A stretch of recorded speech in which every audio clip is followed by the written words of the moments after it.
In 2019, Real Madrid broke their transfer record to sign a 28-year-old superstar winger who was supposed to be the next face of the club.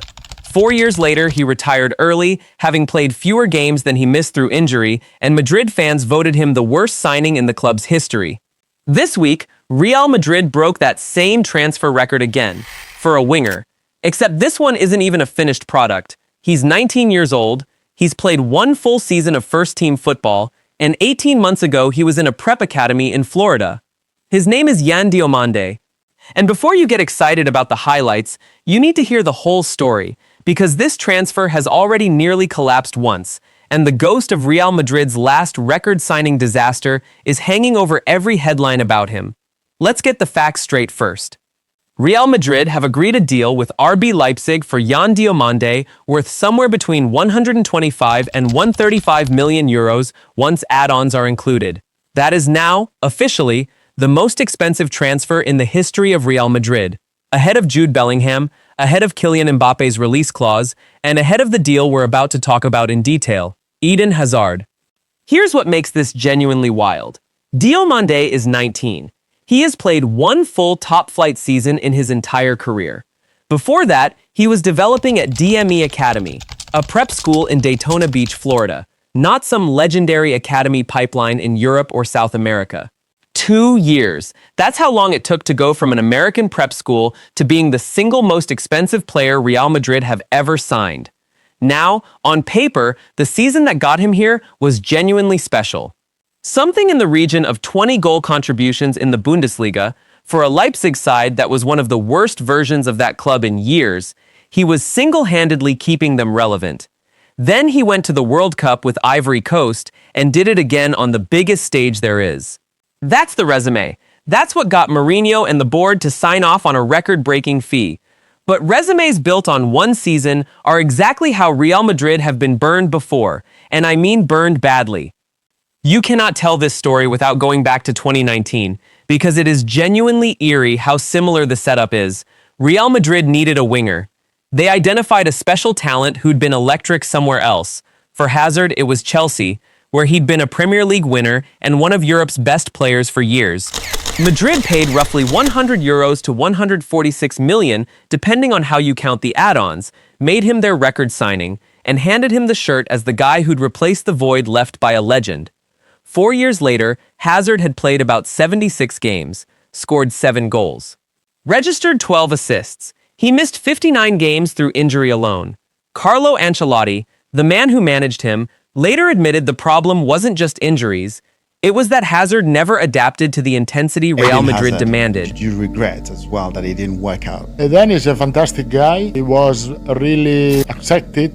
He had the good relationship with everyone. I think that the problem was the injuries, but also the fact that he had difficulty to be in competition. He doesn't like training, yes, but when you are in Real Madrid and you have injury, you have to be back and to be competitive with the others. If you are not playing, there is another one that can play. And so I think he had difficulties to compete, to fight, to play. On or off the ball, Madrid fans didn't need convincing either. A Marca poll of 35,000 fans handed Hazard 49% of the vote as the club's single worst signing ever, beating out actual, historically disastrous flops like Kaká and Jonathan Woodgate. He retired at 32 and has said publicly since that he doesn't even miss playing football. I can have time with family, with the kids, and no, I love it, love it. I don't miss football at all.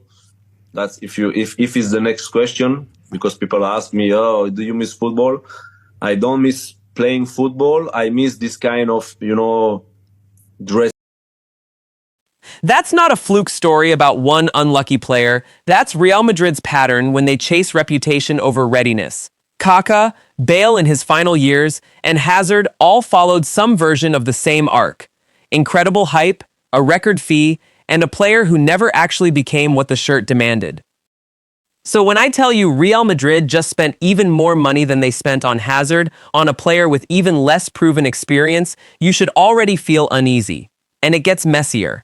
Subscribe now, because the next part of this story is the one nobody's actually reporting properly. Here's what most highlight reel coverage of this transfer conveniently leaves out. This deal nearly fell apart twice before it was even confirmed. First, even after Real Madrid and Leipzig had fully agreed the fee, the announcement itself got delayed for days with no explanation. Fabrizio Romano eventually had to step in and clarify what was going on. Here, you always heard one thing. Yan Diomandé, Real Madrid, here we go. And this remains the way. Yan Diomandé is set to receive the authorization from Red Bull Leipzig in the next hours in order to travel, complete his medical test, and become a new Real Madrid player. Sources close to the deal told him Leipzig were reportedly holding off on releasing Diomandé publicly until they'd lined up his replacement. A done deal, sitting frozen because the selling club needed time to cover their own hole first. Then came the part that should have been a real scandal. Diomandé's former agent, from before his move to Leipzig, filed a formal complaint alleging a breach of contract in how his prior representation had been handled. Real Madrid, who'd negotiated the entire deal directly through the player's current agency, reportedly had no idea this dispute even existed. It went to FIFA. For a stretch of days, a €135 million transfer, fully agreed by both clubs, was sitting in limbo because of a legal fight that had nothing to do with football at all. Now put yourself in Real Madrid's position for a second. You've just committed a club record fee, tying a teenager to a 7-year contract through 2033, and you find out there's a legal landmine attached to him that you didn't know about going in. That's not a minor footnote you skip past in a highlight video. That's the kind of thing that should make any fan pause before celebrating. And the doubters didn't wait for the ink to dry either. The moment the links went public, social media piled on. One widely shared clip mocked the club directly, pointing out that Madrid had let proven wingers like Barcola and Olise slip through their fingers and instead committed 9 figures to a name most casual fans hadn't heard of 12 months earlier. If leaves the Bernabeu and Yan Diomandé comes in and Rodri definitely comes in, I think Real Madrid would have done enough. Whether or not they compete for La Liga, I'm not too sure because, you know, with Barcelona have been quite... Diomandé didn't let his club or his agent handle it either.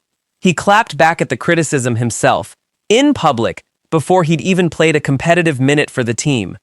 That's not the profile of a smooth, universally celebrated signing.